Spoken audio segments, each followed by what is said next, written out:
সমবেত ভক্তবৃন্দের চরণে আমার কোটি কোটি দণ্ডবৎ প্রণিপাত।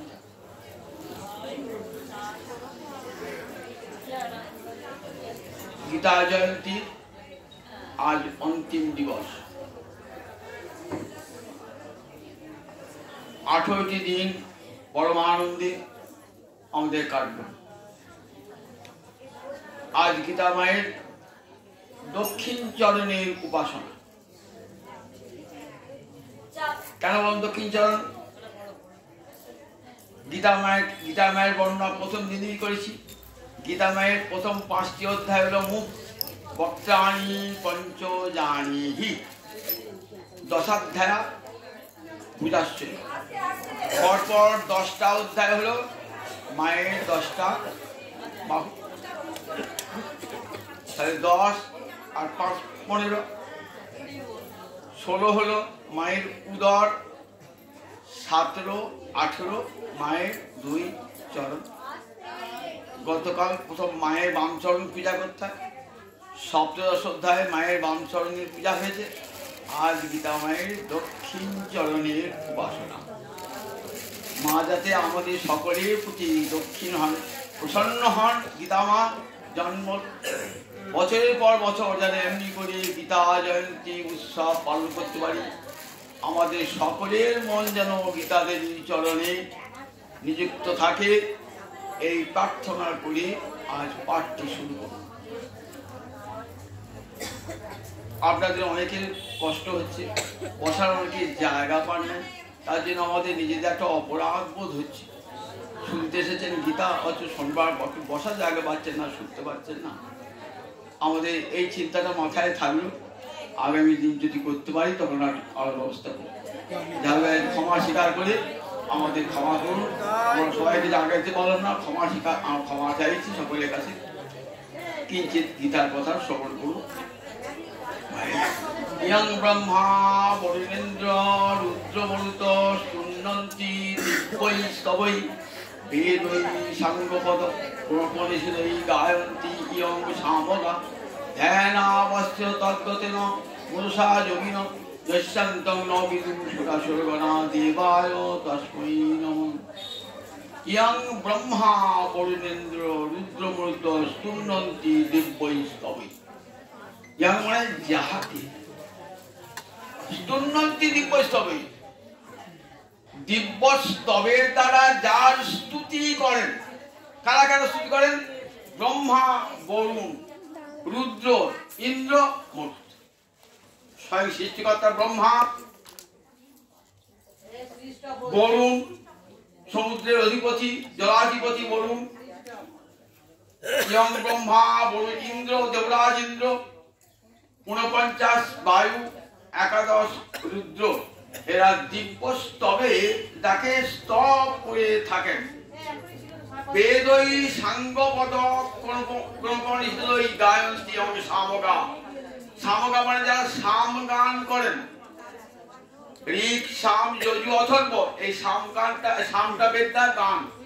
যারা সাম গান করেন কি করে না, বেদের অঙ্গ অর্থাৎ শিক্ষা, কল্প, ব্যাকরণ, নিরুক্ত, জ্যোতিষ, ছন্দ, 6টা অঙ্গ এবং পদক্রম অর্থাৎ বেদের অনেক পাঠ আছে তো, সংহিতা পাঠ, পদপাঠ, সেই বেদের পদক্রম মেনে উপনিষদের সঙ্গে সামগায়কেরা যার স্তুতি কীর্তন করেন, ধ্যানে অবস্থিত দেহেতে যারা কি করেন, ধ্যানাবস্থ অবস্থায় যারা যার চরণ স্মরণ করেন। যস্যান্তং ন বিদুঃ সুরাসুরগণা, সুর এবং অসুরগণ যার অন্ত খুঁজে পান না, শেষ খুঁজে পান না, সেই গোবিন্দ চরণে কোটি কোটি নমস্কার। মুখং করোতি বাচালং পঙ্গুং লঙ্ঘয়তে গিরিং ইয়ৎকৃপাতমহং বন্দে পরমানন্দ মাধবম। মুখ বাচাল হয়ে যায়, পঙ্গু খোঁড়া ব্যক্তি গিরি লঙ্ঘন করে গিরি টপকায়, যিনি জগৎগুরু সেই যার কৃপাতে সেই পরমানন্দময় মাধবকে নমস্কার, কোটি কোটি নমস্কার জানিয়ে গীতার সামান্য সংক্ষিপ্ত কথা শোনাচ্ছি। অষ্টাদশ অধ্যায়ের নাম হলো মোক্ষ যোগ। আরম্ভ হয়েছিল কি যোগ দিয়ে? অর্জুন বিষাদ যোগ। বিষাদ মানব জীবনে একটা প্রয়োজনীয় বস্তু। দুঃখের আঘাত না পেলে কেউ ভগবত ভজন করে না, সংসার সুখে মজে থাকে। সংসার সুখটা যে ক্ষণিক, এটা দেখাবার জন্য ভগবান দুঃখের আঘাত দেন। সেই দুঃখের আঘাতে মানুষের চেতনা ফেরে, তখন মানুষ গুরুপদাশ্র কি বলেন? শিষ্যস্তেহং সারিমাং তাং প্রপন্ন। আমি তোমার চরণে প্রপন্ন গুরুদেব, কৃপা করো, কোন পথে গেলে আমার মঙ্গল হবে, চিরস্থায়ী সুখ লাভ হবে। ঠিক অর্জুন এমনি করে দুঃখের আঘাতে গোবিন্দের চরণে শরণাগতি গ্রহণ করে বলছেন শিষ্যস্তেহং সাধিমাং তাং প্রপন্ন। আমি তোমার শিষ্য, আমাকে তুমি উপদেশ দাও, কোন পথে গেলে আমার মঙ্গল হবে, কল্যাণ হবে। গুরুদেব জগৎগুরু গোবিন্দ কৃপা করে পথ দেখালেন। শেষকালে কোথায় পৌঁছেলেন? একবারে মুক্তি পথে এনে দিলেন। আর সেই অষ্টাদশ অধ্যায় আর মোক্ষ যোগ। মোক্ষ মানে সংসার বন্ধন থেকে চিরকালের জন্য মুক্তি। অর্জুন ভগবানের কথা অনেক কথা শুনেছেন তো, কতবার ভগবান ত্যাগ এবং সন্ন্যাসের কথা বলেছেন। অর্জুন জানতে চান, অর্জুনের মোহ অনেকটাই কেটে গেছে, তবু মনের কোণে একটু যেন সন্দেহ দ্বিধা রয়েছে। তাই বলছেন, তুমি তো কেশী নিষূদন। আপনারা জানেন ব্রজলীলায় একটা কেশী দৈত্য এসেছিল। কিসের রূপ ধরেছিল? ঘোড়ার রূপ ধরে এসেছিল কেশী দৈত্য। গোবিন্দ সেই কেশী দৈত্যকে বধ করেছেন। সেই জন্য গোবিন্দা কি নাম? কেশী নিষূদন। কেশী নিষূদন মানে হত্যা করে বদ্ধা।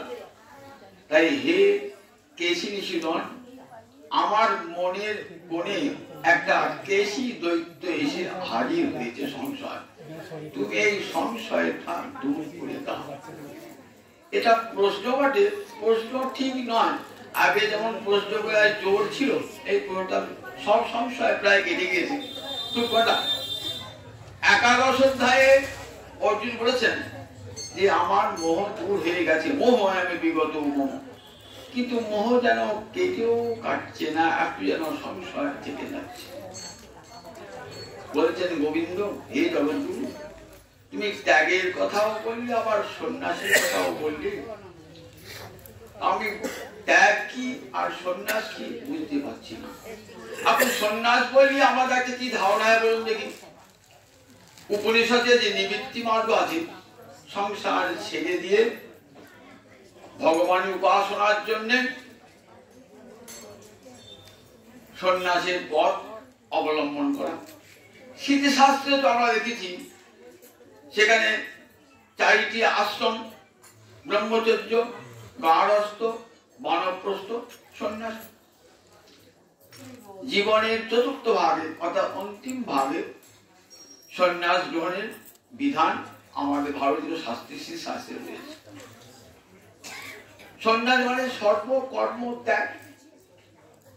আবার ভগবান ত্যাগের কথাও বলছেন। তখন ভগবান বলছেন, প্রভু আমি তো বুঝতে পারছি না, ত্যাগী বা কি সন্ন্যাসী বা কি। অর্জুন ভাবছেন যে সন্ন্যাস করে তাহলে যুদ্ধ করতে বলছেন আমাকে, তাহলে তো সন্ন্যাসের পথ অবলম্বন করে যাকে মুখ যাবে, তবে যুদ্ধ করতে বলছেন। ভগবান বলছেন, দেখো সন্ন্যাস হলো একটা মনের অবস্থা। দেখো পোশাক পরলেই, সন্ন্যাসীর পোশাক পরলেই কেউ সন্ন্যাসী হয় না।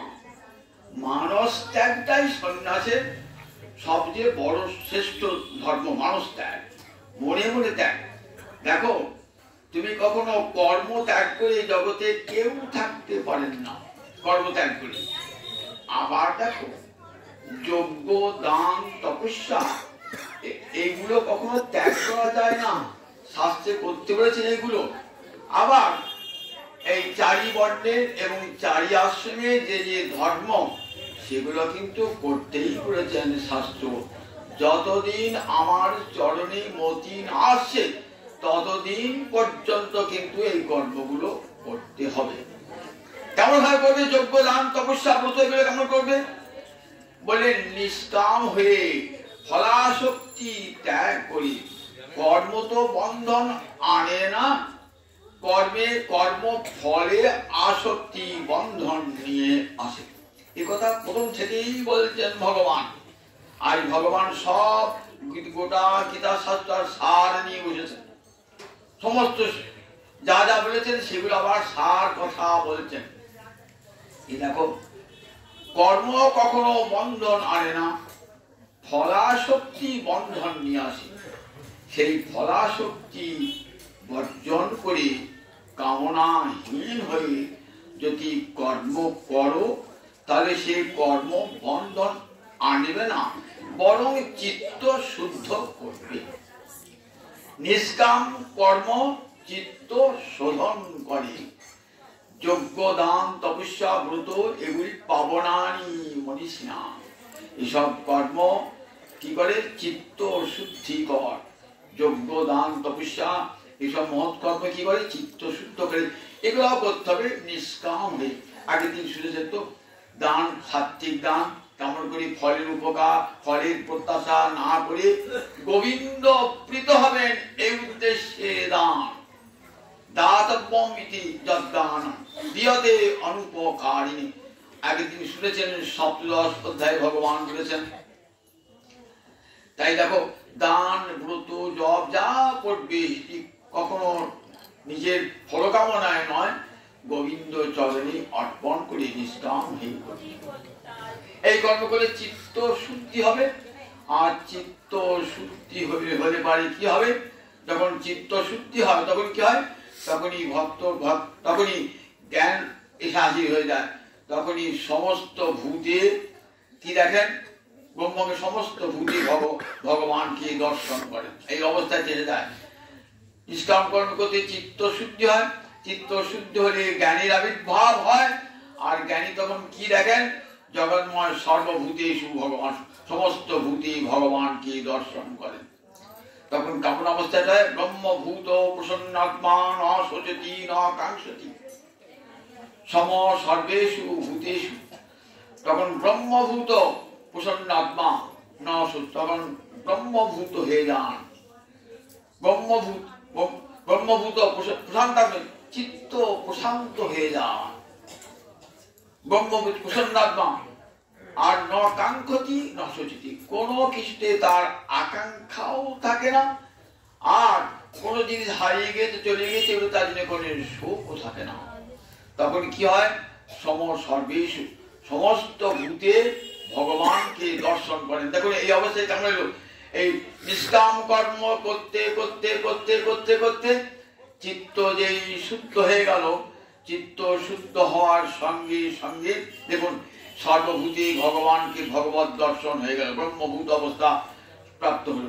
কর্ম থেকে কর্ম ত্যাগ করে নয়, কর্ম করতে করতে করতে চিত্ত শুদ্ধ হবে। আর সেই শুদ্ধ চিত্তে পবিত্র জ্ঞানের উন্মেষ হবে।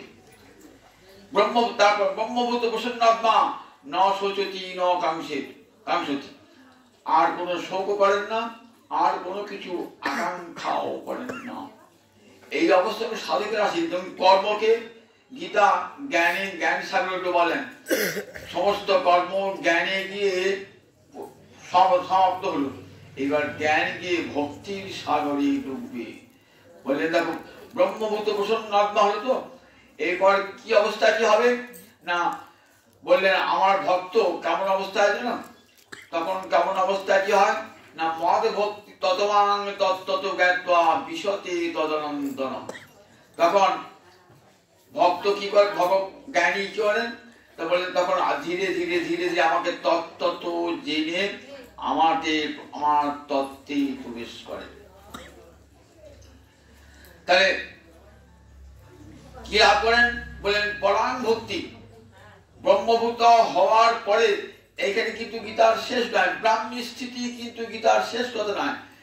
ব্রাহ্মী স্থিতির পরে রয়েছেন সম সর্বেষু ভূতেষু মদ ভক্তি লভতে পরাণ।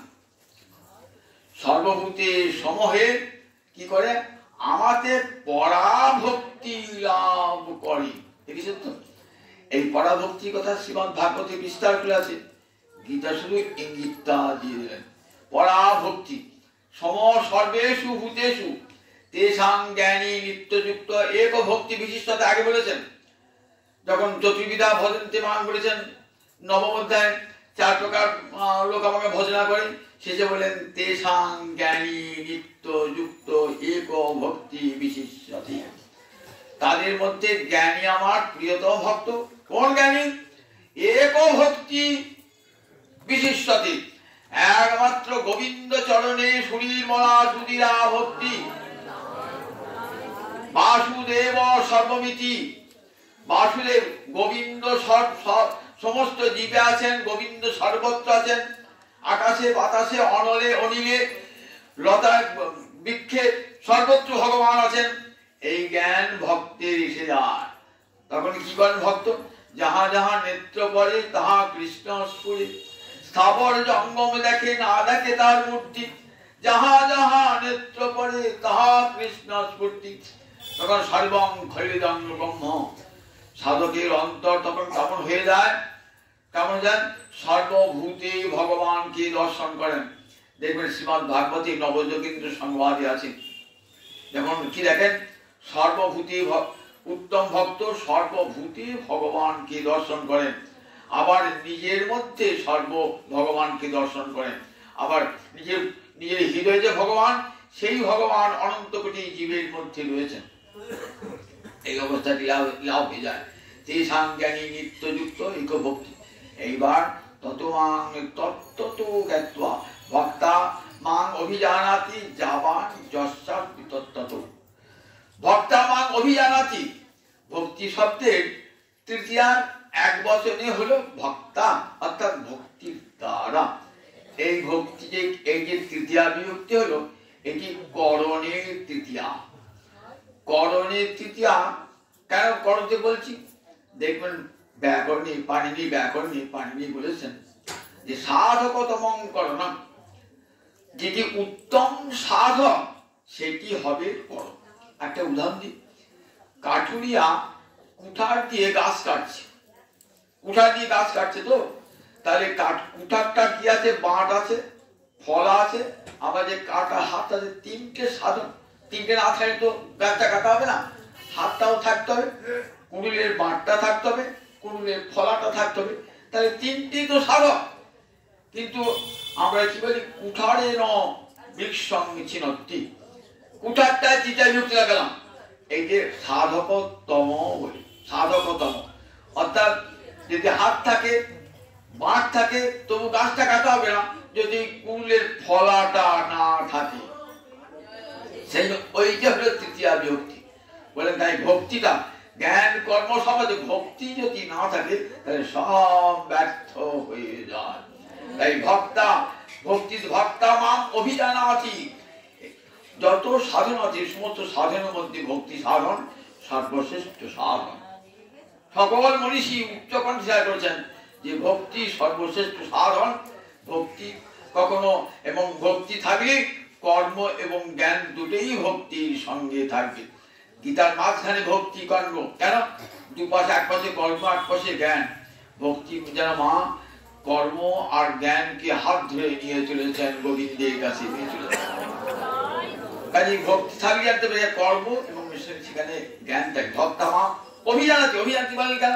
শুধু জানাতি বলতে পারতেন তো? অভিমানে সর্বতোভাবে জানে আমি যে কত ভাবে অবতীর্ণ হই, কত প্রকার মৎস্য কুর্ম বরাহাদি রূপে অবতীর্ণ হয়েছি কতবার, আমার কত লীলা, আবার সমস্ত ভূতের মধ্যে আমি রয়েছি, এটা কে আমার জানেন? একমাত্র ভক্তই জানে। দেখো তার উদাহরণ প্রহ্লাদ, তার উদাহরণ দেখুন প্রহ্লাদ। সর্বভূতে যে ভগবান আছেন এটা কে বলেছেন? প্রহ্লাদ দেখাচ্ছেন, প্রহ্লাদ দেখছেন।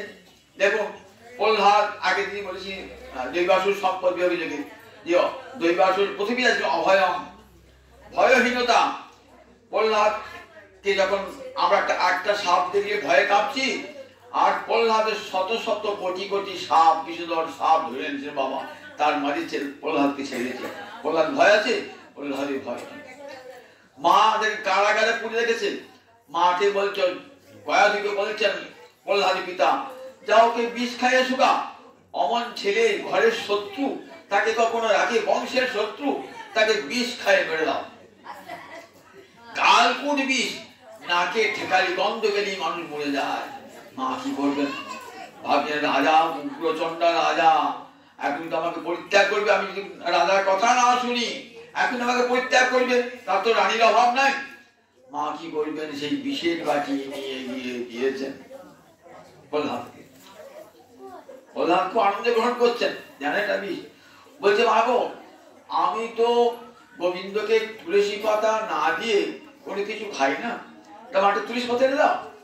কয়াদি তুলসী পাতা এনে দিয়েছেন, সেই বিষের উপর তুলসী পাতা দিয়েছেন, দিয়ে গোবিন্দায় বলে গোবিন্দকে অর্পণ করেছেন। আর কি বিষ থাকে? বিষ অমৃত হয়ে গেছে, তুলসী পড়েছে, বিষ অমৃত হয়ে গেছে। দেখেছেন তো? তাহলে এখন কেমন প্রহ্লাদ অবস্থা। প্রহ্লাদ বিষকার বিষ দেখছেন না, অমৃত দেখছেন। দেখেছেন প্রহ্লাদকে মারতে আসছে অসুরেরা, কি দেখছেন? আহা, গোবিন্দ আজকে অসুর মূর্তি ধারণ করেছে। সাপকে দেখছেন, আহা, গোবিন্দ মহারাজ সর্বমূর্তি ধারণ করেছে। মর্ত হাতিকে দেখে, আহা, গোবিন্দ মহারাজ হস্তি মূর্তি ধারণ করেছে। আবার দেখুন মধু করে ধ্রুব যখন তপস্যা করছে না, তখন উপরে সাপ আসছে, জড়িয়ে ধরছে, তুমি আমার কমলোচনা হরি। সিংহ আসে, জড়িয়ে ধরছে, তুমি আমার কমলোচনা হরি। দেখেছেন? সর্বভূতি ভগবত দর্শন হচ্ছে সর্বভূতি। ওই চিকতে কামড়ানে থাকে, ভাগো কামড়ানে থাকে। দেখুন সর্বভূতি, কখন ভক্তের চূড়ান্ত অবস্থা কি হয়? এই ভক্তা মাম অভিজানাতি যাবান যস্যাপি তত্ত্বত। আমি তত্ত্ব তো কি, এটা কি জানা যায়? একমাত্র ভক্তিতে, জ্ঞানে নয়, যোগে নয়, কর্মে নয়। ভগবানকে সম্পূর্ণরূপে জানা যায়। সমগ্র আগে বলেছেন, সমগ্র আমাকে সমগ্র রূপে জানতে পারবে। আমি নির্বিকার নিরাকার হয়ে জগতের মধ্যে রয়েছি, আবার সাকার রূপে রয়েছি, নিরাবিজ্ঞ রূপে। আমার জগতের প্রতিটি জীবের অন্তরে রয়েছি। আমি আবার লীলা গর্ভদিনে কখনো মৎস্য, পূর্ব, বরাহ, কখনো বিভিন্ন রূপ ধারণ করে যাই। জগতের সকলের মধ্যেই আমি আছি। কারণ তোমরা যে অন্য দেবদেবীকে পূজা করছো, তারা যে ফল দেয়, সে ফলটা আমি দান করি। আমি জানতে দিই না, যাতে সেই দেবদেবীর প্রতি তাদের শ্রদ্ধা নষ্ট না হয়ে যায়। দেখেছেন তো? তাহলে জগতের সমস্ত বস্তুতে ভগবান আছে। যেমন ভাবে উপাসনা করুন না কেন, উপাসনাটা গোবিন্দের কাছে চলে যাবে। বৈশম্পায়ন যখন মহাভারত বলছেন জন্মেজয়ের কাছে, বলছে জানো জন্মেজয়, আকাশা পতিতং তোয়ং যথা গচ্ছতি সাগরং সর্বদেব নমস্কার গচ্ছতি কেশবং প্রতি। আকাশ থেকে এক ফোঁটা জল পড়লো, তো সেই জলটা কোথায় যাবে?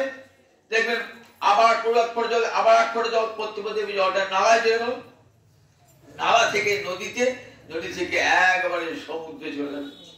তাহলে জলের গতি কোন দিকে? সমুদ্রের দিকে। তেমনি সর্বদেব নমস্কার, যে কোনো দেব দেবীকে প্রণাম জানান না কেন, সেই প্রণামটা গোবিন্দের কাছে চলে যাবে। বুঝলেন তো?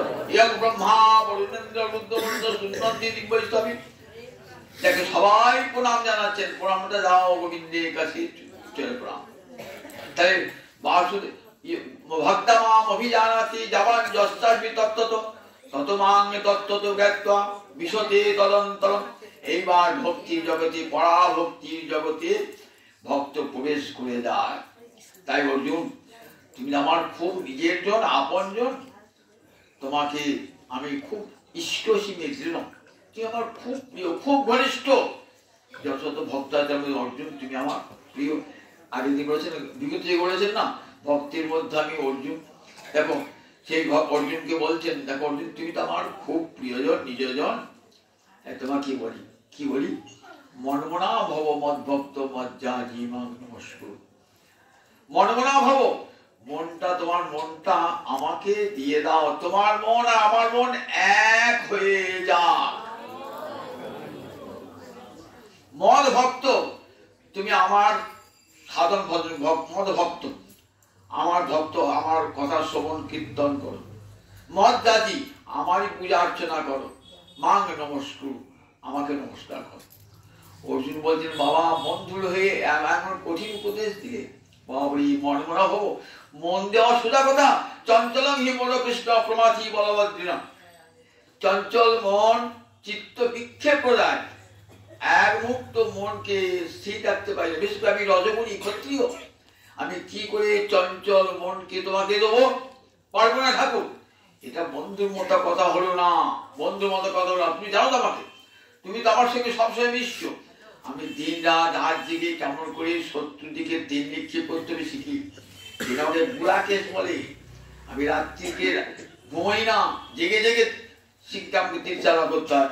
আর সেই তুমি আমাকে বলছো মনমনা হতে। আমার তো মন তীরে পড়ে আছে, ধনীতে পড়ে আছে। আমার তো তোমার মন থাকবে নাকি? বলছি বেশ, পারবে না? না, পারবো না। মদ ভক্ত, এক কাজ করে আমার শ্রবণ কীর্তন। বলি ঠাকুর, আমি তো দিবারাত্র তীর চালা করি, কাউকে ডান হাতে বাম হাতে, আমি তোমার শ্রবণ কীর্তন করে বসে বসে। পারবে না? না, পারবো না। মদ যাচ্ছে, আচ্ছা পূজা অর্চনা বলে আমি তো ক্ষত্রিয়, তুমি তোমার পুজো করবো কেমন করে? আর আমার পূজা করতে গেলে যে মানসিকতা দরকার সে আমারও নাই, আমি তো ক্ষত্রিয়। পারবে না তো? একটা কাজ করে মাঙে নমস্কুরু, সকাল সন্ধ্যায় একবার। হে কৃষ্ণ করুণা সিন্ধু দীনবন্ধ জগৎ পদে গোপেশ গোপিকাকান্ত রাধাকান্ত নমস্তুতে। ওম নমো ব্রহ্মণ্য দেবায় গো ব্রাহ্মণ হিতায় জগদ্ধিতায় শ্রীকৃষ্ণায় গোবিন্দায় নমো নমঃ। একবার এমনি করে একটা প্রণাম করতে হবে না সকাল সন্ধ্যায়? বলে হ্যাঁ। জানো একটা প্রণামের কত ফল জানো? কৃষ্ণ প্রণামী না পুনর্ভবায় দশাশ্বমেধি পুনরেতি। বললেন যারা 10টা অশ্বমেধ যজ্ঞ করে তারা আবার মায়ের পেটে জন্ম নেবে, কিন্তু গোবিন্দ চরণে যে প্রণাম যাবে আর তাকে মাতৃগর্ভে আসতে হবে না। তাহলে একটা গোবিন্দের প্রণামে কত দাম? বলে দেখো, একটা প্রণাম করে দিতে হবে। সত্যম তে প্রতিজানি, বলে দেখো আমি তোমাকে প্রতিজ্ঞা করে বলছি। প্রতিজানে মানে প্রতিজ্ঞা করে বলছি। তাহলে কি হবে? মা বেগো এসেছি, আমার কাছে তুমি চলে আসবে, আমার কাছে। সত্য বলছে, আবার প্রতিজ্ঞা করে বলছি। কথাটা কত দৃঢ় করে বলছে ভগবান। ভগবান তো সত্য হলো, সত্যম, সত্য করে বলছি, আবার প্রতিজ্ঞা করে বলছি। দেখেছেন কত কত? তাহলে গোবিন্দের প্রণামে, একটা প্রণামের কত দাম। আমার মুখের কথা না, আমার বলার কথা। ভগবান বলছে অর্জুনকে, আমাকে একটা প্রণাম করলে পরে আমার কাছে তুমি আমাকেই পাবে। মনমনা ভব মদ্ভক্ত মমিতাজি মাং নমস্কুরু। দেখো ধর্মের কত কত জটিলতা তোমাকে যেতে হবে না। জগতে কত ধর্ম আছে, দান ধর্ম, গার্হস্থ ধর্ম, বহু বহু ধর্ম রয়েছে তো শাস্ত্রে।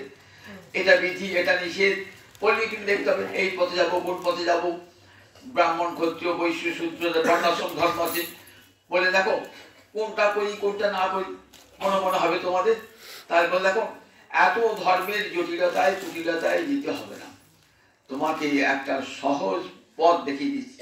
সর্বধর্মাহান পরিত্যজ্য মামেকং শরণং ব্রজ অহং তাং সর্বপাপেভ্যো মোক্ষয়িষ্যামি মা শুচি।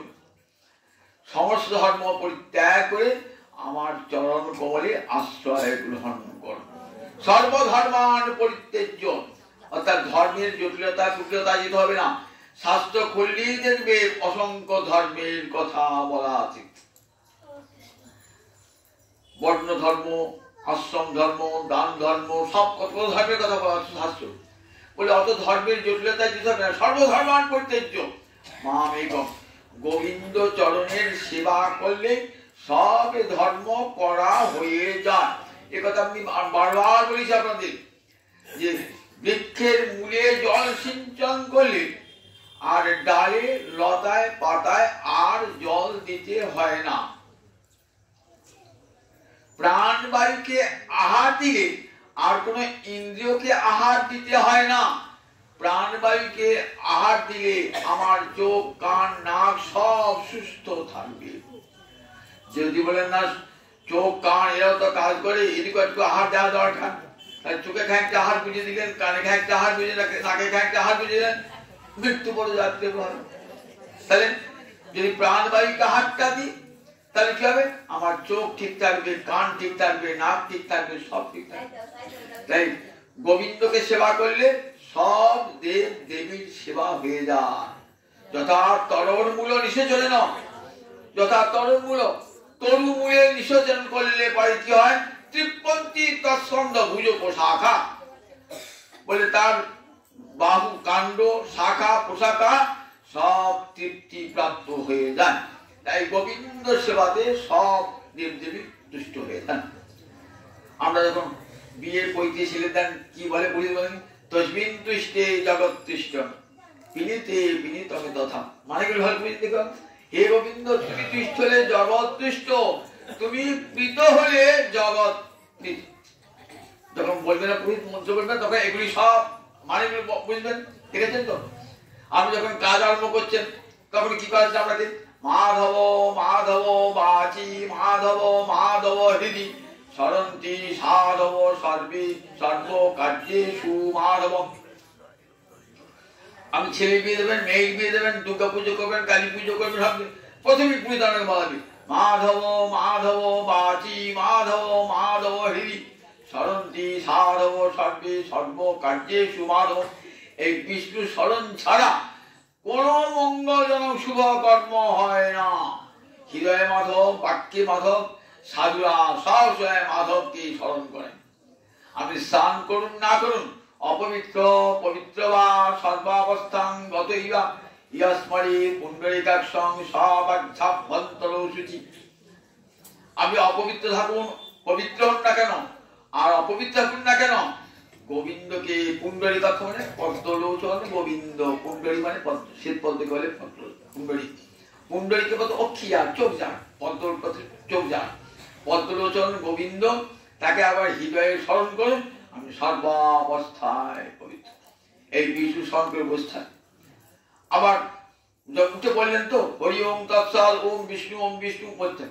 আবার শেষকালে কি বলতে হয়? যখন কাজ শেষ হয়ে গেল কি বলতে হয়?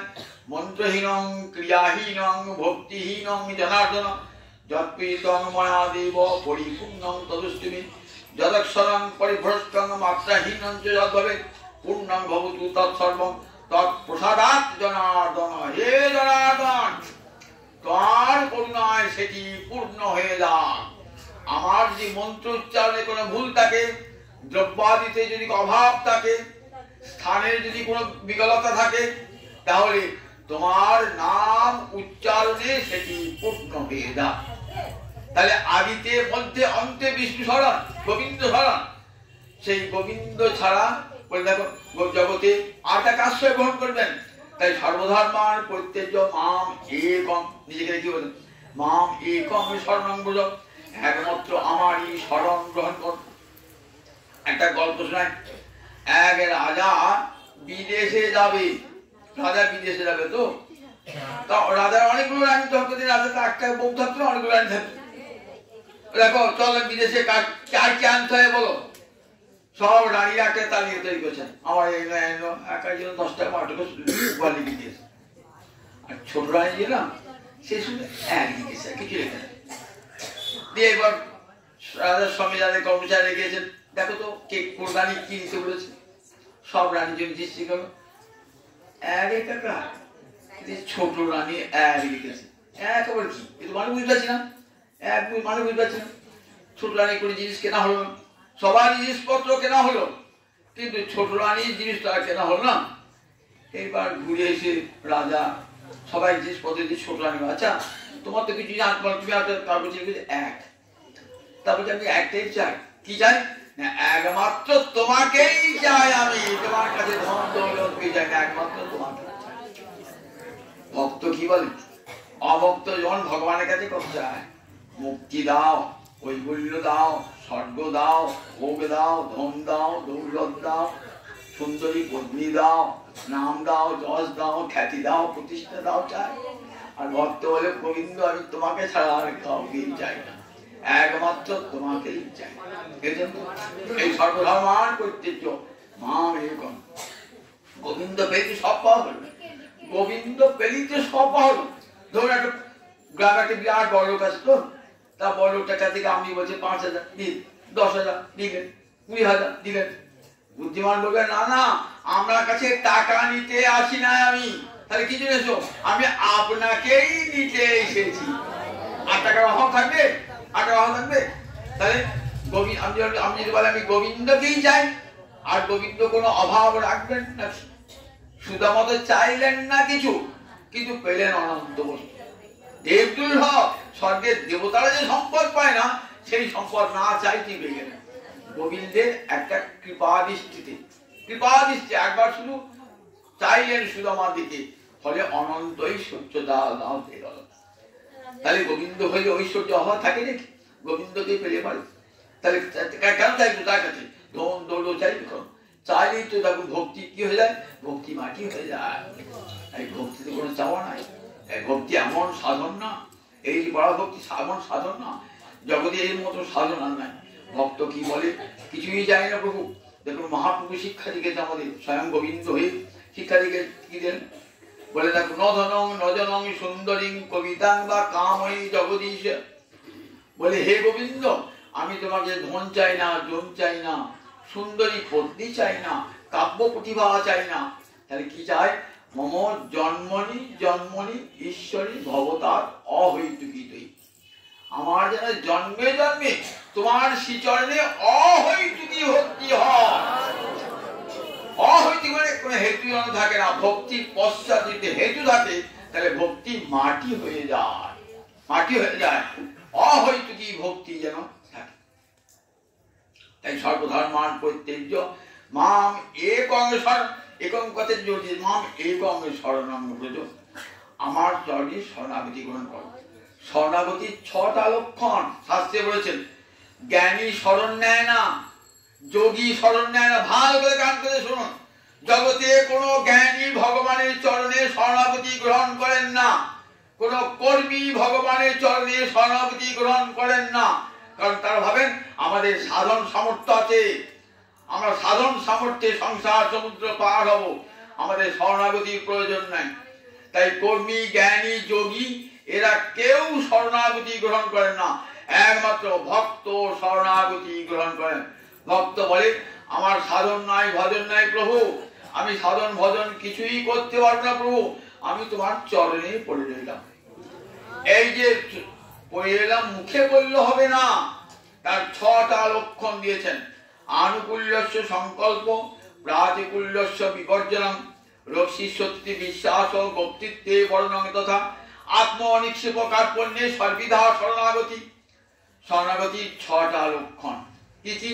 আনুকূল্যস্য সংকল্প, যাতে গোবিন্দ প্রীত হন এই কাজ আমি করব, এটি প্রতিজ্ঞা। তাতে যদি আমার ছেলেকে ত্যাগ করতে হয় তাও করবো, আমার স্ত্রীকে ত্যাগ করতে হয় তাও করবো, যদি আমার কৃষ্ণ ভজনে বিরোধিতা করে, প্রতিকূল আচরণ করে। প্রাতিকূল্যস্য বিবর্জনা। অঙ্গরাজা নিজের ছেলেকে বলছেন, যে ছেলে কৃষ্ণ ভজ দেয় না, নিজের স্ত্রীকে ত্যাগ করলেন। যে স্ত্রী কৃষ্ণ ভজ করতে দেয় না, বেন তার অঙ্গরাজের পুত্রের নাম বেন, অত্যাচারী ছেলে। দেখুন সন্তানের প্রতি কত বাবা মায়ের কত মমতা থাকে, সন্তানকে ত্যাগ করতে পারে। আবার নিজের স্ত্রী সুনিতা তাকেও ত্যাগ করলেন না। এরা থাকলে পরে আমার কোনদিন কৃষ্ণ ভজন হবে না। গোবিন্দ তোমাকে তো মন দিতে পারছি না, সংসার ছেড়ে চলে গেলেন, সংসার ছেড়ে চলে গেলেন, নির্জন বনে গিয়ে হরি আরাধনা করছে। রাজর্ষি ভরত দেখুন তার স্ত্রী পুত্র কিন্তু অনুগতা, তাদের এদের থাকলে রাজ্য থাকলে আমার কৃষ্ণ ভজন হবে না, সর্বস্ব পরিত্যাগ করে চলে গেলেন, সর্বস্ব পরিত্যাগ করে। আনুকূল্যস্য সংকল্প, প্রাতিকূল্যস্য বিবর্জনম। যা প্রতিকূল গোবিন্দ ভজনে তাকে আমি সর্বতভাবে পরিত্যাগ করবো, বিবর্জনা বিশেষভাবে বর্জন করবো। রক্ষিষ্যতি বিশ্বাস, গোবিন্দ রক্ষা করবেন এই বিশ্বাস অন্তরে দৃঢ়। এক মুহূর্ত তার যে গোবিন্দের স্মরণ গ্রহণ করেছেন তো এমন নির্ভরতা যে গোবিন্দের চরণ হতে মন সরিয়ে আসে না। আমরা যখন বিপদে পড়ি তখন কি করি? চারদিকে ছুঁচি করি, ও অমুক নেতাকে ধরতে হবে, হ্যাঁ অমুক জায়গায় যেতে হবে, অমুক টাকা খরচ করতে হবে, অমুক করতে হবে। এই কাজে এসে আবার কোনো মন্ত্রীকে হত্যা দিয়ে পড়ে থাকলাম, আবার কোনো সাধু পাবে যদি বাবা একটা কবিতে কবচ দাও না, একটা পাথর দাও না, বিভ্রান্ত ছুটি ছুটি বেড়াইতো। ভক্ত বলেন কেন কার কাছে যাবো? যে গোবিন্দ চরণে হয়েছি বিপদ ভঞ্জন, সেই গোবিন্দের চরণেই পড়ে থাকবো। তিনি রক্ষা করতে রক্ষা করবেন, মাঠ ফেলেন তেলেই মারবেন। গোবিন্দ চরণ ছিলেন। মহারাজ যুধিষ্ঠির কোথাও গেছিলেন, গোবিন্দ চরণে সমস্ত মনটা রেখে দিয়েছেন। এক মুহূর্ত তার মন গোবিন্দ চরণ ছেড়ে কোথাও যায় নাই। কত বিপদে পড়েছে বন্ধু, আমরা সেরকম বিপদ পড়েছি। রাজার ছেলে রাজ সিংহাসনে বসতেন, সেখান থেকে তাড়িয়ে দিলেন। দেখেছেন কপট পাশা খেলা, যুধিষ্ঠির গেল বনেতে। বনে গিয়ে কোথায় শুয়ে আছেন? ঘাসের উপর শুয়ে আছে, ঘাসের উপরে বনের ফল মূল খাচ্ছেন। কোনদিন আহার জুটছে, কোনদিন জুটছে না। তার জন্য মনে কোনো ক্ষোভ ছিল? কোনো ক্ষোভ ছিল না। দ্রৌপদীকে বলছেন দেখো গোবিন্দ যেমন রাখবেন তেমনি থাকতে হবে। তার ইচ্ছে ছিল আমাকে রাজ সিংহাসনে বসাতে বুঝেছিলাম, আবার তার ইচ্ছে আমাকে ফকির করবা, ফকির হয়েছি। গোবিন্দের ইচ্ছাতে ইচ্ছা। দেখেছেন কেমন করে সমস্ত নিজের ইচ্ছায় গোবিন্দ চরণে সমর্পণ করেছেন, কেমন শরণাগতি। এক মুহূর্ত মনটাকে গোবিন্দ চরণ থেকে সরিয়ে আনছেন না। তবেই তো যুধিষ্ঠির হরিদাস, যুধিষ্ঠির উদ্ধব। হরিদাস কে কে কি বলেছি? যুধিষ্ঠির, উদ্ধব আর কে? গিরিরাজ গোবর্ধন, মনে নাই? যুধিষ্ঠির, উদ্ধব আর গিরিরাজ গোবর্ধন, এই তিনজনকে হরিদাস বলা হয়। শ্রীহরির চিহ্নিত দাস। বুঝেছেন তো? এরা সবসময় গোবিন্দ চরণ হৃদয়ে ধরে রেখে দিয়েছে। আর রক্ষী সত্যের বিশ্বাস, শত বিপদে পড়ো এই যে চিত্ত কখনো গোবিন্দ চরণে সরে নেওয়া যায়। দেখুন ভাগবতে কুন্তির একটা স্তব আছে, কি অপূর্ব স্তব। কুন্তি বলছেন পিসিমা আমি এবার চলে যাচ্ছি, তোমার ছেলেকে সিংহাসনে বসিয়ে দিলাম, আমার তো কাজ শেষ, এবার চলে। আর তখন মা নিষ্কণ্টক রাজ্য করে দিয়েছি, আর কেউ কোনদিন সত্যতা করবেন না, এমন রাজ্যে তোমাকে আমি তোমার ছেলেকে বসিয়েছি, তুমি তাই রাজার মা। আর রাজার মা, তোমার তো দুঃখ কিছু থাকলো না। কুন্তি দেবী কাঁদতে কাঁদতে কি বলছেন, বাবা এ রাজ্য আমার দরকার নাই, আমার ছেলেকে রাজা করতে হবে না, আমার ছেলে পথে পথেই ঘুরে বেড়াবে প্রভু। বিপদ ভঞ্জন, তুমি আমার কাজ ছেড়ে কোথাও যেও না। বিপদ সন্তু তা শাশ্বত তত্র তত্র জগৎগুরু, সেই বিপদে যেন আমার বারে বারে আসে। যে বিপদে তোমার দেখা পাবো হরি, সেই বিপদে যেন আমার বারে বারে আসে। যে বিপদে তোমার দেখা পাবো হরি, সেই বিপদে যেন আমার বারে বারে আসে। জগতে সবাই সম্পদ চায় ভগবানের কাছে, আর মা কুন্তি বলছেন ওই বিপদ আসে। মা বিপদ চাচ্ছ কেন মা? না বিপদ হলে পারি, তুমি ছুটে আসবে বিপদ ভঞ্জনের রূপে, তাই আমি বিপদ চাইছি। আর সম্পদে তোমাকে হারাতে হয়, আর সম্পদ হয়েছে তুমি চলে যাচ্ছ, তাই তোমাকে হারাতে হবে। তো আমি চাইছি সেই বিপদ আসুক, তাই তুই আমার কাছে থাকবে সব সময়। দেখেছেন তো ভক্তের কেমন প্রার্থনা।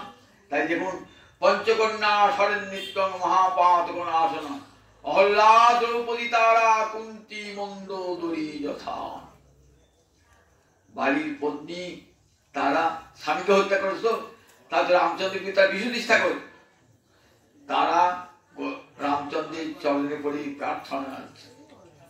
দেখেছেন আমার স্বামী তোমার সঙ্গে শত্রুতা করেছে, তার যেন উত্তম গতি লাভ হয়। তুমি পরব্রহ্ম শ্রীহরি তোমাকে কি চিনতে পারে নাই। দেখেছেন তো তারা মন্দোদরী তার স্বামীকে বধ করেছেন রামচন্দ্র, সেই মন্দোদরী গিয়েছেন রামচন্দ্র প্রণাম করতে, না দেখেই বলেছে ওই অবিধবে, অবিধবে বিধবা নয়, সম্বোধন করতে অবিধবে। তা বলছেন ঠাকুর এ কি বললে, আমি তো বিধবা হয়ে গেছি, আমার স্বামী তো মরে গেছে। তা বলে আমার বাক্য মিথ্যা হয় না। রামচন্দ্র বলছে তুমি চিরকাল সধবা থাকবে। যতক্ষণ পর্যন্ত চিতায় দেহটা পুড়ে শেষ না হচ্ছে ততক্ষণ ঠিক বিরহ হয় না। এই চিতা তোমার আগুনের চিতা জ্বলবে, তুমিও সধবা হয়েই থাকবে। সেই মন্দোদরি ভগবানকে কত ভালোবাসতেন, ভগবানকে রামচন্দ্রকে। তাই দেখুন ভগবানকে এরা ভালোবেসেছেন বলে এই পঞ্চকন্যাকে আমরা স্মরণ করি সকাল উঠে। পঞ্চকন্যা সরিন্দিত্য মহাপাত আসন অহল্যা দ্রৌপদী তারা কুন্তী মন্দোদরি তথা। তাই বলেন সধর্ম মামেকং সর্ব অহংকাং সর্বপাপেভ্য মোক্ষয়িষ্যামি মা শুচি। রক্ষিষ্যতির বিশ্বাস গোপ্তিত্বে বরং কিছুই একমাত্র রক্ষাকর্তা, এই বিশ্বাস অন্তরে দৃঢ়।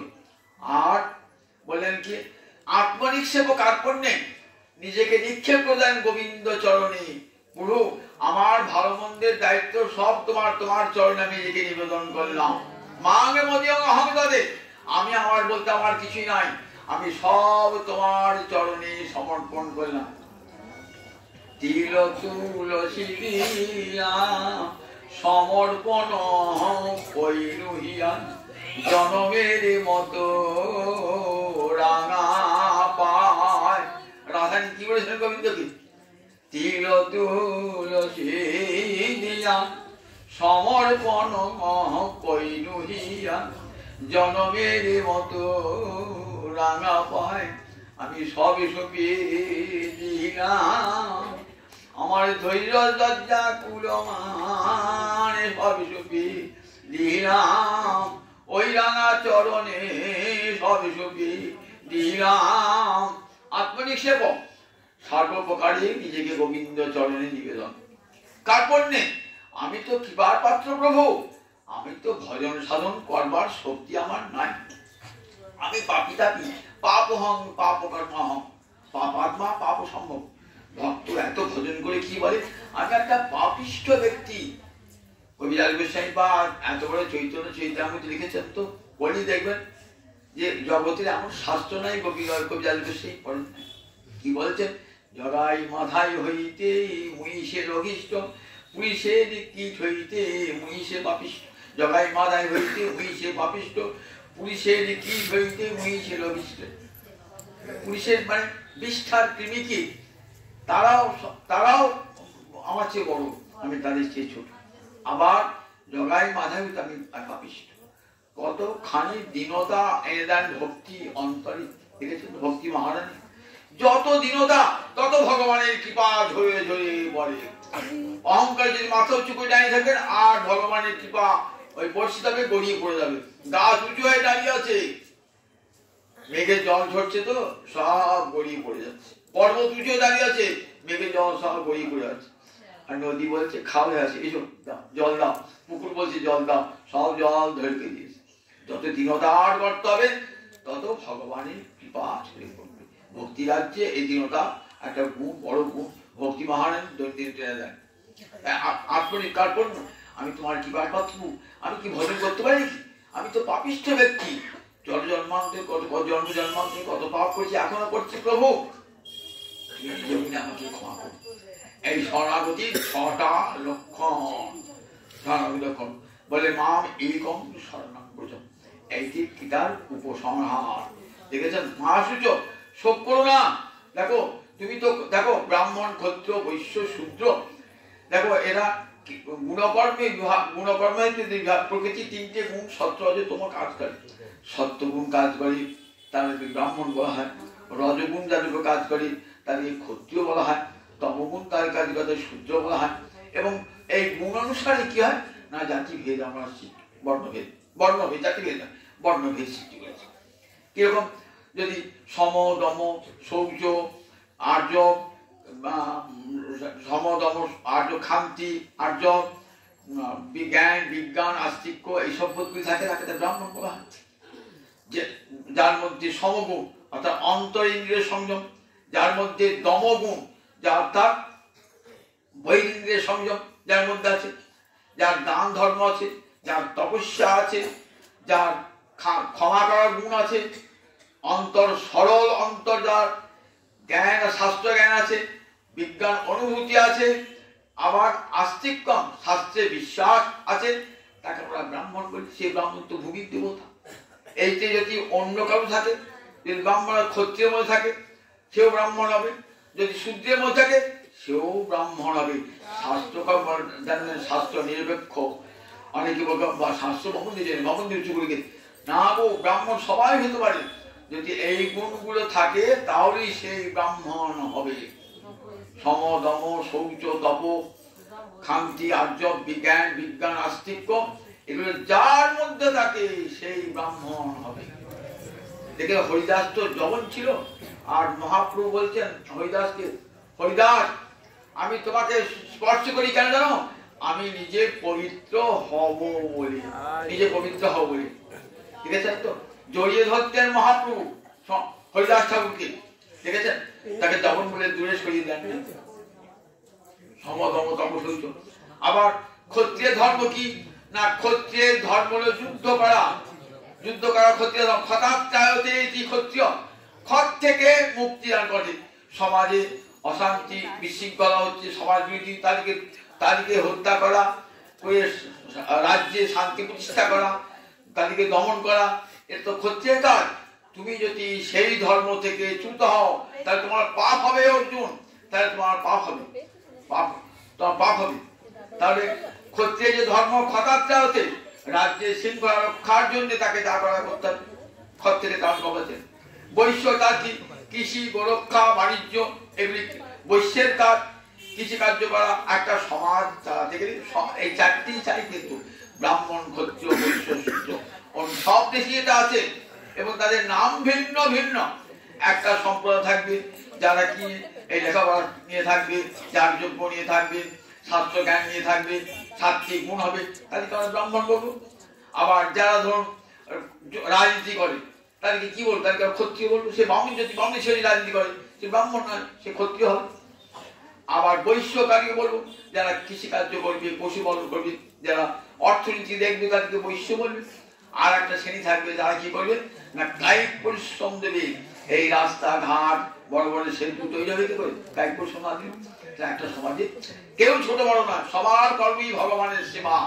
এই চারটে বর্ণ সমাজে থাকবে, সব সমাজেই এই চারটে বর্ণ আছে। এই যে বর্ণ ধর্ম, এটাকে কেউ ত্যাগ করতে পারে না। এটা দেখে নিয়ত কর্ম থেকে, শাস্ত্রে নিয়ত কর্ম। তুমি যদি তোমার কর্ম যুদ্ধ কর্ম, তুমি যদি সেই যুদ্ধ কর্মে চলে যাও তাহলে পাপ হবে তোমার, তুমি স্বর্গ পাবে না। দেখো তোমাকে লোকে নিন্দা করে, আগেই বলেছে নিন্দা করবে, তুমি কর্ম করো। কি মনে করিও যে কর্মটা তোমার নয়, কর্মটা আমার। আগে বলেছেন কর্মফলটা আমাকে অর্পণ করো, এখন বলে দেখো তুমি নিজেকেই আমাকে অর্পণ করে দাও, তাহলে তোমার কর্মটা আমার কর্মে, আমার কর্ম হবে, ভগবানেরই কর্ম হয়ে গেল, আমার নির্দেশ তুমি কর্ম করবে। তাহলে এখন আর কর্মফল ত্যাগ না, কর্মফল ত্যাগ, কর্ম অর্পণ। এবং শেষকালে যে কর্ম করবে সে নিজেকেই গোবিন্দ চরণে অর্পণ। দেখছেন গীতা কেমন ধাপে ধাপে ধাপে ধাপে কেমন শিক্ষা সব শেষে বলছেন দেখো এই গীতা জ্ঞান পাবার অধিকারী কারা? বলে কাকে কাকে দেবে না? আগাম অধিকারী। কাজকে দেবে না? যারা বলে যারা অতপস্ক, তপস্যাহীন ব্যক্তি, অর্থাৎ যারা স্বধর্ম অনুষ্ঠান করে না, তাদেরকে কি বলে? অতপস্ক। যারা নিজে নিজে আপন আপন ধর্ম, আমাদের গৃহী ব্যক্তি, গৃহস্থের ধর্ম আমাকে পালন করতে হবে। আপনি যদি ব্রহ্মচারী হন, আপনাকে ব্রহ্মচর্য ধর্ম পালন করতে হবে। সন্ন্যাস হন, সন্ন্যাস ধর্ম করতে হবে। আপনি যদি ব্রাহ্মণ হন, ব্রাহ্মণ ধর্ম পালন করতে হবে। তাহলে আপন আপন আশ্রম ধর্ম, বর্ণ ধর্ম যে পালন করে না সে অতপস্ক, তাকে আমার কথা শোনাবে না। অভক্ত যে আমার কথা শুনতে চায় না, যারা বলে তাকে আমাকে ভক্তি করে না, তাদেরকে শোনাবে না। বলছে আবার দেখো যে শুনতে চায় না, অশুশ্রূষু, তাকে শোনাবে না। আবার যোমাং অভ্যুষতি, যে আমাকে হিংসা করে, আমার বিদ্বেষ করে আমার প্রতি, তাকে আমার কথা শোনাবে না। যে ভগবান কি মানে না, তাকে আমার কথা শোনাবে না। কাকে শোনাবে?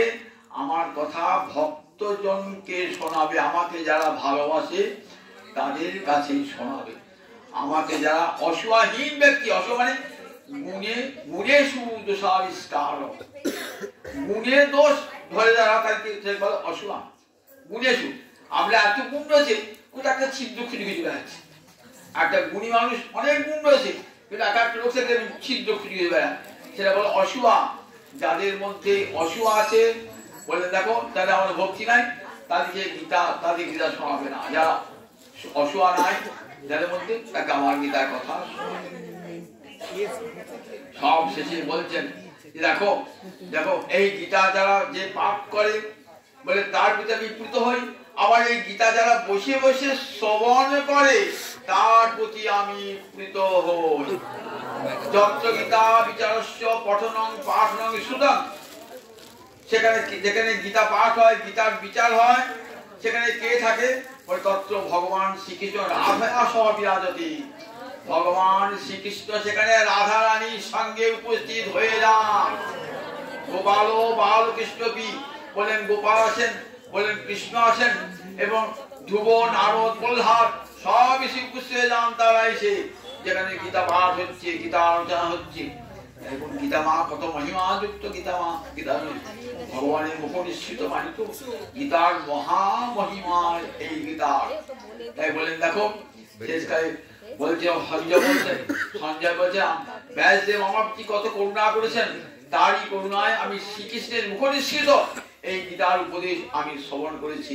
তাই আমি শোনালাম, যতবার মনে মনে স্মরণ করছি যে ভগবান শ্রীকৃষ্ণ জ্ঞান মুদ্রা ধারণ করে রথের উপর থেকে কি করছেন? তত্র বেত্রৈক পাণে, এক হাতে লাগাম আর বেত্র নিয়ে অপর হাতে জ্ঞান মুদ্রা ধারণ করে অর্জুনকে উপদেশ দান করছেন। এই জন্য আমার স্মৃতিপট আসছে না, আমি এত আনন্দিত হচ্ছি আর মুহুর্মুহু বিস্মিত হয়ে যাচ্ছি।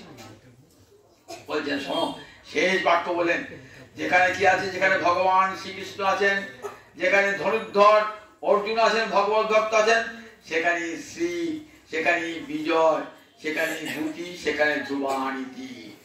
যত্র ধর্ম যত্র শ্রীকৃষ্ণ তত্র ধর্ম।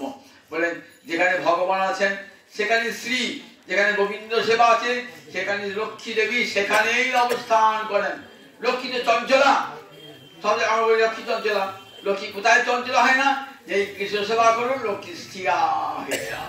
সে হাত আপনার সেবাই থেকে, যেখানে কৃষ্ণ সেবা হয় তো লক্ষ্মী স্থিরা হয়ে যায়, সেখানে চঞ্চল হয়।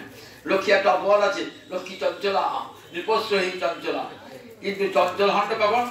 ঠিক কৃষ্ণের কাছে চঞ্চল হবেন না, গোবিন্দ তার পতিত পতির বামে সব সময় স্থির হয়ে রয়েছে। তারপরে সত্যশ্রী বলেন সেখানে ভূতি, সমস্ত অভ্যুদয় যা কিছু জাগতিক উন্নতি বলুন, পার্থিব অপার্থিব উন্নতি বলুন, সব তার সমস্ত অভ্যুদয় তার। আবার বিজয়, সমস্ত কাজে জয়লাভ কার হবে? বলেন যেখানে কৃষ্ণ আছেন, যেখানে ভক্ত আছেন, অর্জুন আছেন, সমস্ত কার্যে তার বিজয় হবে। আবার ধ্রুবানীতি, যে নীতির দ্বারা জগৎ সংসার দাঁড়িয়ে আছে, যে সত্য ধর্ম নেয় এই সংসার দাঁড়িয়ে আছে, বলেন যেখানে গোবিন্দ আছেন, যেখানে অর্জুন আছেন, সেখানে এই সত্য ধর্ম নেয় ধ্রুবানীতি সেখানে বিদ্যমান রয়েছে। বললেন দেখো, তাই সঞ্জয়ের শেষ বাক্য, যেখানে গোবিন্দ আছেন, যেখানে গোবিন্দ ভক্ত অর্জুন আছেন, সেখানে আছে শ্রী, সেখানে আছে ভূতি, সেখানে আছে বিজয়, সেখানে আছে ধ্রুবানীতি। এমনি করি গীতার 18টি অধ্যায় সম্পূর্ণ করি। সঞ্জয় সবাইকে শোনালেন, দেখো দেখো গীতা এমনই মহামহিমাযুক্ত। গীতার আরাধনাতে, গীতার পঠন পাঠনে দেখুন মানুষ পরম কল্যাণ লাভ করে। যে কল্যাণ লাভ করলে পরে সংসার বন্ধন থেকে চিরকালের মুক্তি লাভ হয়ে যায়। তাই অধ্যায়টির নাম মুখ্য যুগ। আর মাতৃগর্ভে আসতে হবে না, শুধু তাই না, মুক্তির উপরও রাধা গোবিন্দ চরণে প্রেম ভক্তি লাভ করে প্রেম সেবা করে জীবন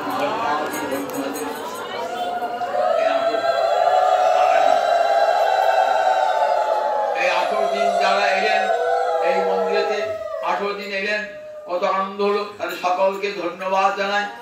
এমনি করে আমরা আমাদেরকে সহযোগিতা করুন যাতে 25 বছর এমনি করে গীতা জয়ন্তী পালন করতে পারি। আমি গীতা জয়ন্তী আরম্ভ করেছিলাম লালার বাড়িতে 3 দিন করে গীতা জয়ন্তী, কবে আজ 30-40 বছর আগে থেকে আরম্ভ করেছিলাম। সেইটা এত বড় আকার ধারণ করেছে, আরো বড় আকার ধারণ করুক আমরা এই প্রার্থনা করি, আরো হয়। এবং সবার সহযোগিতা ছাড়া তো হবে না। আর সবাই বাড়ি বাড়ি প্রত্যেকে গীতা পড়ুন, সবাইকে গীতা পড়তে উপদেশ দান করবো, কিছুই না পড়াবা, একটুখানি গীতা একটা করে শ্লোক প্রতিদিন পড়ো। যদি সংসারের কল্যাণ চাও, মঙ্গল চাও, তাহলে পর্যন্ত একটা করে শ্লোক গীতা পড়ো, জীবনে পরম কল্যাণ পরম মঙ্গল লাভ হবে। গীতা বাড়িতে রাখলে সেখানে ভগবান সব ভগবান শ্রীহরি সব সয়ে রয়েছেন। এমন একটা গীতা জগৎমান্য গ্রন্থ, বিশ্ববন্দিত। আর শুধু ভারতবর্ষে নয়, ভারতবর্ষের বাইরে সব দেশে গীতা পঠিত হচ্ছে। বললেন গীতার মধ্যে কোনো সাম্প্রদায়িকতা নাই, কোনো বিশেষ ধর্মের কথা নাই, মানব ধর্মের কথা। যে গীতার বাণী অনুসরণ করলে একটা সম্পূর্ণ মানুষ হয়ে উঠবেন আপনি।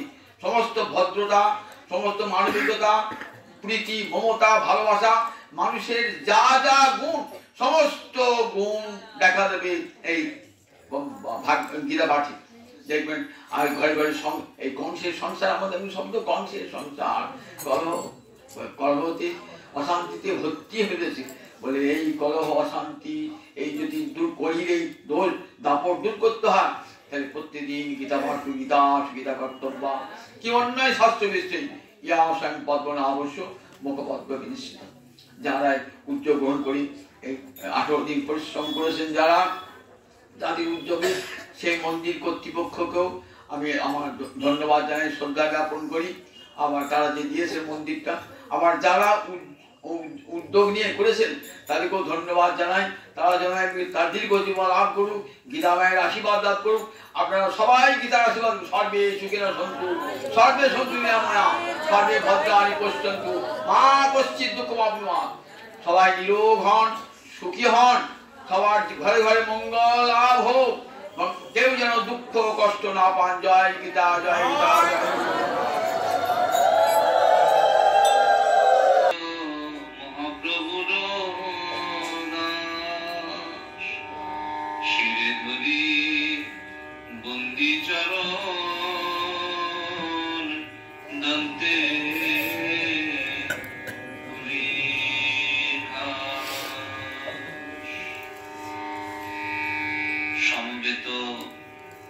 ভক্তবৃন্দের চরণে আমার কোটি কোটি দণ্ডবত প্রণিপাত।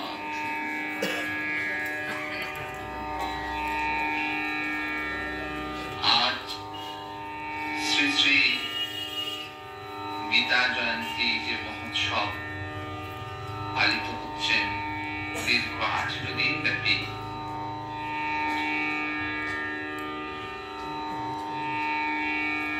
তার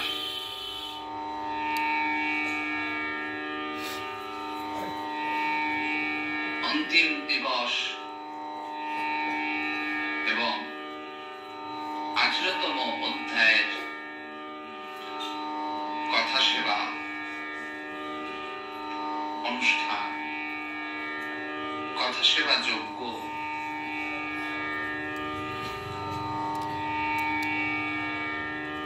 শ্রীমদ্ ভগবদ গীতার প্রারম্ভে দেখা যায় প্রভু অর্জুন অত্যন্ত বিষাদগ্রস্ত হয়েছেন। বিষাদগ্রস্ত হয়ে কি করেছেন?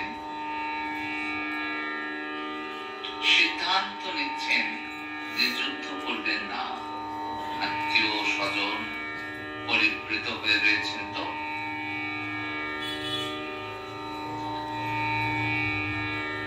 এই বিষাদ থেকে 18টি অধ্যায় যেন 18টি সিঁড়ি, এবং সর্বশেষ যে সিঁড়ি সেটি হলো এই অষ্টাদশ অধ্যায় বা 18তম অধ্যায়। বিষাদ থেকে মুক্তির আনন্দের আস্বাদ এখানে পাওয়া গেছে। এই 18তম অধ্যায়ে এসে কি বললেন প্রভু অর্জুন? নষ্টমোহ স্মৃতির লব্ধা তৎ প্রসাদান ময়াচ্যুত স্থিতোস্মি গত সন্দেহ করিষ্যে বচনং তব। তব। ওগো প্রভু, তোমার কথায় আমার সকল সন্দেহ গত হয়েছে, দূরীভূত হয়ে গেছে। স্থিতয়স্মি, স্থিরতা প্রাপ্ত হয়েছে। তৎপ্রসাদাৎ, কেমন করে হলাম? তৎপ্রসাদাৎ। ওগো অচ্যুত, ওগো কৃষ্ণ, তোমার প্রসাদে, তোমার কৃপায়, তোমার প্রসন্নতায়, তোমার কৃপাটি কি? বচনং তব। তোমার এই কথা শুনতে শুনতে শুনতে 18টি অধ্যায় ধরে তোমার সমস্ত কথা, শুধু কথা, বচন, কথা অমৃত শুনতে শুনতে কি হয়েছে? নষ্ট মোহ, আমার যে মোহ ছিল, সে সকল মোহ দূরীভূত হয়েছে।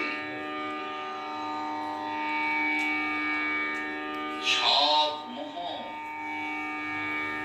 যাদেরকে ভেবেছিলাম সে আমার আত্মীয়,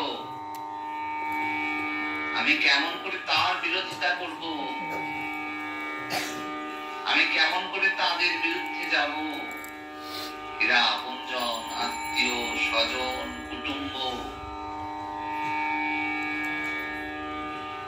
প্রভু অর্জুন যেন আমাদের সবার বেশি সংশয়ের কথা বলেছেন।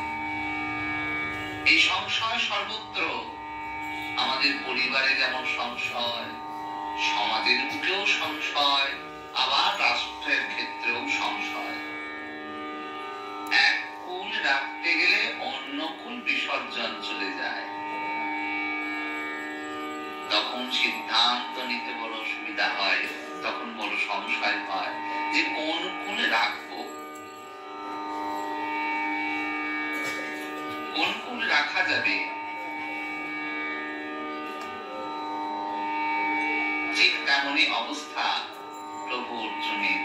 কিন্তু দেখুন, 18 দিন ব্যাপী গোবিন্দের কথা শুনতে শুনতে শুনতে শুনতে সেই বিষণ্ণতা কাটিয়ে ওঠেন।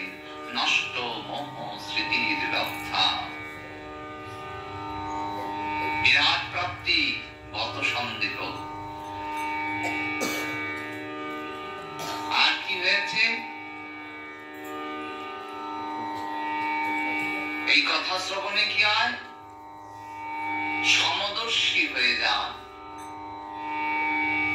বিদ্যা বিনয় সম্পন্নে ব্রাহ্মণে গভীরস্তিনি শুনি চৈব সপাকে চ পণ্ডিতা সমদর্শিন। সমদর্শী হয় সে জ্ঞানের প্রভাবে, বিদ্যা বিনয় সম্পন্ন ব্রাহ্মণে বা গবে। হস্তি বা কুকুর বা সে নীচ চণ্ডাল, সমদর্শী জ্ঞানী দেখে সবাই সমান। যিনি সমদর্শী হন, তিনি সকলকে সমান দেখেন। সে বিদ্যা বিনয় সম্পন্ন ব্রাহ্মণ হোক, গরু হোক, হাতি হোক, কুকুর হোক, চণ্ডাল হোক, সকলকে সমান দর্শন করেন। সকলের অন্তরে অন্তর্যামী রয়েছেন, এই যে তিনি বোধ করতে পারেন। এটি বোধ করতে পারেন। সেই কারণে বলেছেন না, কৃষ্ণ ভজনে নাহি জাতি কুলাদি বিচার। যখন ভজন হয়, সেই ভজনে জাতি ধর্মের বিচার থাকে না। আজকেও এখানে জাতি ধর্মের বিচার নাই, কথা সেবা হচ্ছে তো, কিন্তু সেবা তো ভজনের অঙ্গ। দেখুন, কোন জাতি কোন ধর্মের কোন বিভেদ এখানে নাই। সকলে একসঙ্গে বসে সে কথা সুধা পান করছে, এর দ্বারা সেবা হয়ে যাচ্ছে।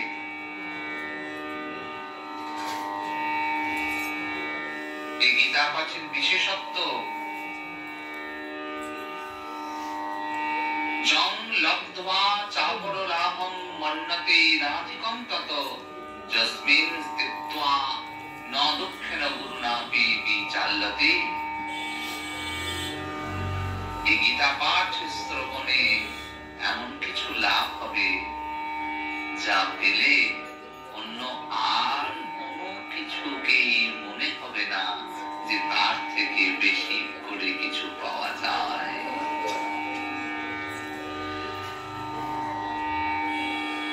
এইটি গীতার লক্ষ্য।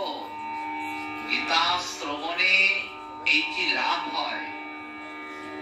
জং লব্ধ্বা চাপর লাভং মন্যতে নাধিকং তত, তার থেকে বেশি কিছু হলে আর আমাদের মনে হবে না। কিন্তু কেন হয় না? কেন লক্ষ্যটা অস্থির? বললেন অহংকার। অথকেন প্রযুক্ত অয়ং পাপং চলতি পুরুষ। আমি চাই না তবু পাপে মন প্রবৃত্ত হয়। কেন না? অহংকারের জন্য। অহংকার ও বিমূঢ়াত্মা কর্তা অহং ইতি মন্যতে। আমি যে ভাবছি আমি করি, কর্তা অহং ইতি মন্যতে।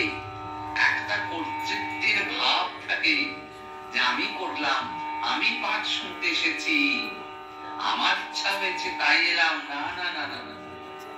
শ্রীমদ্ ভগবদ গীতায় গোবিন্দ বললেন কর্তা অহং ইতি মন্যতে, আমি মনে করি মাত্র, সত্য নয়, সত্য নয়। আমি করছি না, তিনি করাচ্ছেন, তিনি করাচ্ছেন। এই ভাব কখন আসবে? এই সমর্পণ কখন আসবে? সমর্পণ তো আসে না। তাই বললেন যদ দরসি যদ অশ্নাসি যদ জুহসি দদাসি যত যত তপস্যসি কৌন্তেয় তৎপুরুষ মদ অর্পণম। ওগো অর্জুন, অর্জুনকে বলার ছলে আমাদের সকলকে বললেন ওগো জীব শোনো, পুরুষ মদ অর্পণ, যা যা করবে, যা যা করবে সব কিছু জানবে তুমি আমাকে দিচ্ছ, নিজের বলে কিছু রাখবে না। কতখানি সাহস দিচ্ছেন? অহং ত্বাং সর্বপাপেভ্যো মোক্ষয়িষ্যামি মা শুচঃ।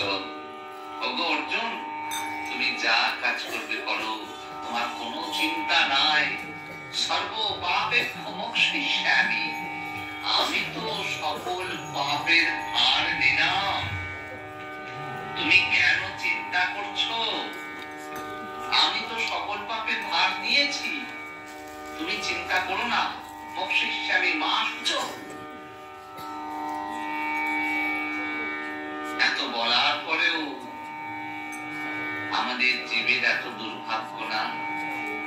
তাই নরোত্তম দাস ঠাকুর বললেন শুনিলে না শুনে কান, জানিলে না জানে প্রাণ, দড়াইতে না পারে নিশ্চয়।